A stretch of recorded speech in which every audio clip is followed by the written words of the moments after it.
Hey guys, today's an early episode. I only took one trade, which is TRUB. So we'll see on my screen right now. Since it's a bank holiday, my funds are limited, and I was okay with this profit. I just thought about walking away. So it was my profit on the day, $19. I was looking for a break over, let's see, 350. So you can see I bought right here at 345. So we'll go over here, jump on the 1 minute. I noticed this popped up initially. Let's go first. Let's go back. What was news? News on this was it was an energy stock, and they got some news regarding some they're joining forces with. Wait, hold on. So I guess to me it seems like they're just joining some sort of project together for tokenization, for hybrid renewable energy, for blockchain. So crypto related news. Turbo Energy Stellar Taurus. Not sure what that means. Probably programs or projects. Anyways, I saw this. It initially pops up here, pulls back, and we can see based on my entries. Let's see. Yeah, based on my entries, I got in 503.06 because I wanted to see this break over the $0.50 first. It rejected at 363. So I got in, let's see, one, two, three. I got in this candle right here for a high of 345, which was I was looking for a break over the $0.50. So we jump over the 1 minute. We're trading within this candle between these two. It squeezes up. I get out around 364. So basically at the resistance. Why? Well, I was seeing a lot of I was seeing higher what you call it sellers. A lot of people want to ask at that price as it was approaching that level, and I didn't feel like it would break. And my intuition was sort of right. I mean, it broke actually up to 379 but immediately flushed back, and as you can see just now, since we just traded it, it rallied back up all the way up to $4, and it's not really holding this price level. So I think my intuition was right. I did give up a little bit of profit, but given that I was seeing a lot of uh, sellers on the ask at that price level at 365, 366, I was seeing 4,000, 1,000 share sellers, 800 around that level. I was like, all right, I would rather just get out so this doesn't turn over quickly. So that was my profit on the day. And I honestly was upset earlier because I couldn't trade VCIG. So VCIG was up on the scanner. We're going to check right now. One moment. So yeah, it's a quick trade. So yeah, TRUB. Where's VCIG? Well, it flushed a lot. Mhm. So this is where I saw VCIG.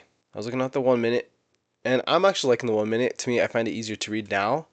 I was really more honed in on the 1 minute.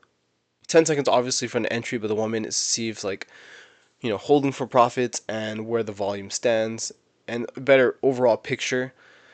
Um, I was looking at the 1 minute. I was waiting for a first pullback. This is where I wanted to enter.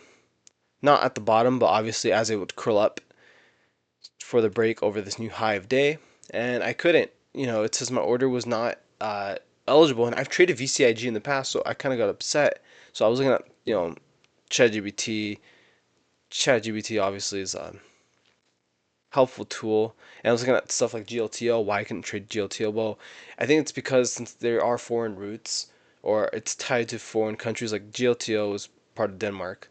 VCIG is related to Malaysia.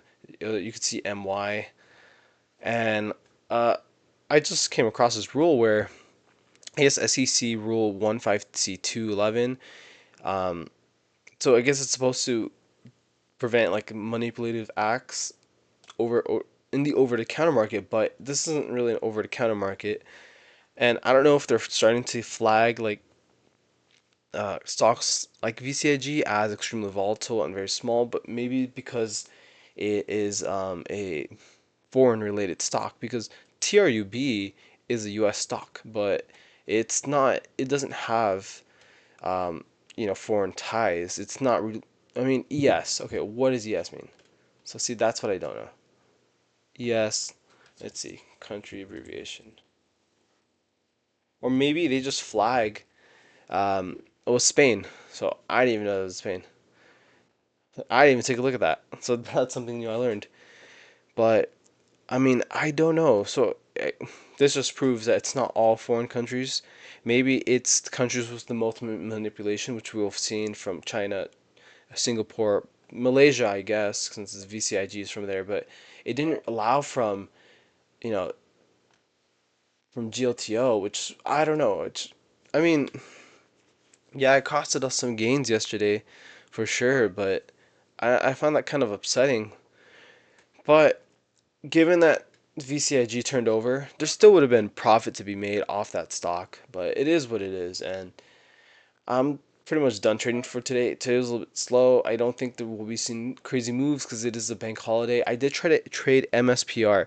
So MSPR, I was looking for this break over 62. There was a notable resistance there, sorry, and I saw a noticeable seller. Oh, sorry, thought I pulled up the chart.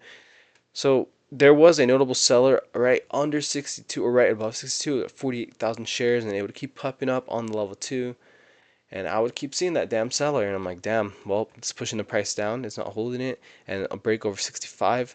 This was something I was considering. I don't think it was a bad idea if there was enough, obviously, on the bid, and it sold off. I said, all right, if it doesn't hold above 60, then it's gonna flush, and it's not good, and it didn't. And it was the only thing that's 80, almost close to 100% on the day, with the top gainer scanner on the penny stock. Another one I tried to trade was ZENA. So the problem with ZENA is that this had earnings report, and the one thing I don't like about earnings, I was like, this is gonna flush at some point.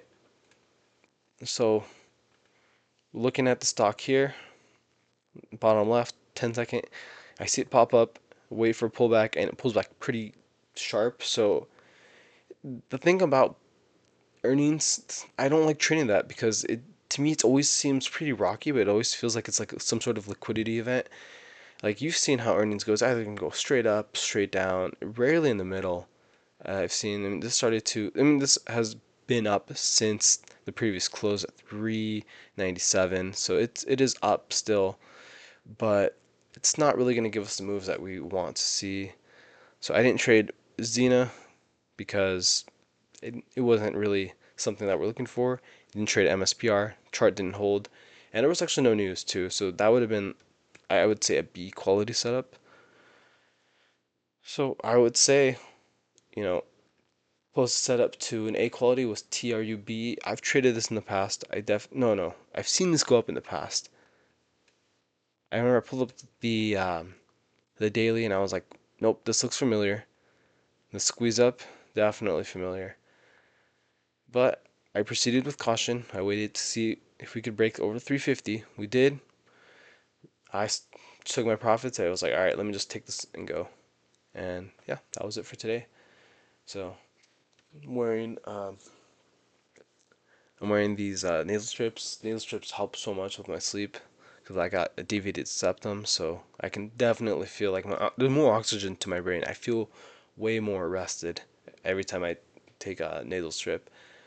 And what are we looking at today? Well, it's 5:15 in the morning on my time, Pacific Standard. So let's look at this. It's really nothing, not much.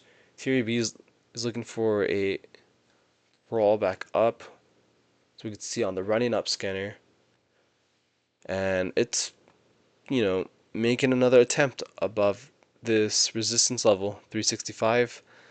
You can see, look at the tops. Tops keep going there. Oh, starting to squeeze. Let's go over to level 2. I want to see what this looks like. I want you guys to see too what I see on tier UB. So this is what I'm seeing constantly on level 2. It just rejected again. Well, not again, but 374. So you can see it's hard to read.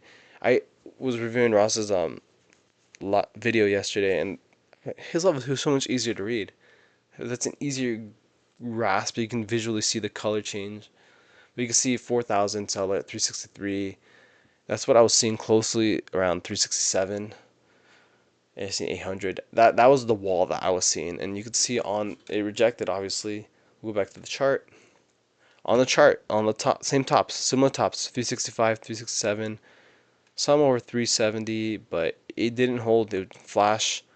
This is the 1 minute, so who knows? This still has time to roll over.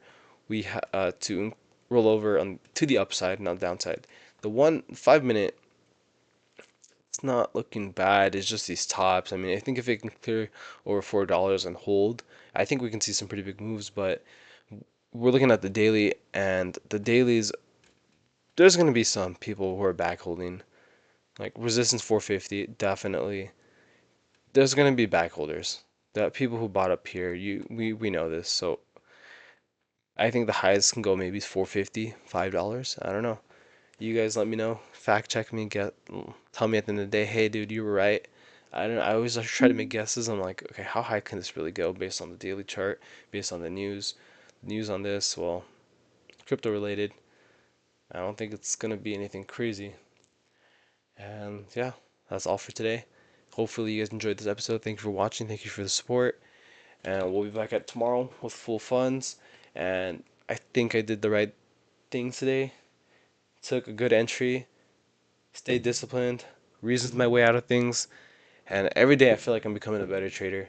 I just have to talk to myself. I feel like if I get quiet, that's when I don't convince myself out of stuff. I have to talk to myself. I notice Ross does that too all the time.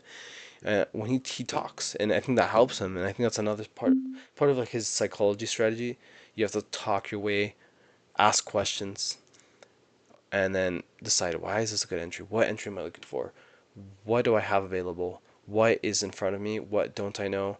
Do I see any hidden sellers? Do I see any hidden buyers? And yeah, that's pretty much about it. So yeah, small profit, but we're gonna take it. I want just green this whole week green. Got to get back on track, and I will. And hopefully this rolls over to the upside on VCIG. Take care. Have a good rest of the morning. See you guys tomorrow. Peace.